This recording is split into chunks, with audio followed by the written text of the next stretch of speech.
దీనికి ముందు వీడియోలో చెప్పాను కదా, ఒక మంచి ఫ్యామిలీ స్టోరీ అని. తను చదువుకున్న ఉద్యోగం మంచి చదివే చదివింది, కానీ ఉద్యోగం అయితే చేయలేదు. చిన్న ఉద్యోగం ఏదో చేస్తూ ఉండేది. వాళ్ళకి ఒక పెద్దమ్మ కొడుకు ఉండేవాడు. పెద్దమ్మ కొడుకు పెద్ద పెద్ద ఉద్యోగాలకి మంచి ఆఫర్సే వచ్చేవి, కానీ పంపించేవాడు కాదు. ఆడపిల్ల అటు వెళ్ళకూడదు ఇటు వెళ్ళకూడదు అని. కొడుకు కదా, ఎట్లయినా వీళ్ళకి వాళ్ళ మాటలే వింటూ ఉండేవాళ్ళు. తనని ట్రైనింగ్ కానీ ఇక్కడికి కానీ పంపించలేదు. తను కూడా అన్నమాటే వేదమని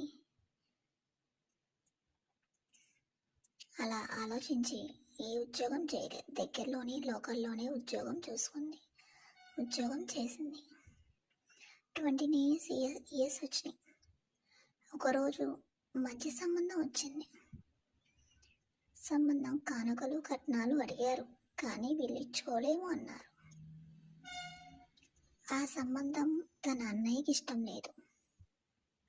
పెద్దమ్మ కొడుకు ఇష్టం లేదు, వద్దు, ఆ సంబంధం వద్దు అని ఎన్నోసార్లు చెప్పాడు, కానీ వీళ్ళు వినలేదు.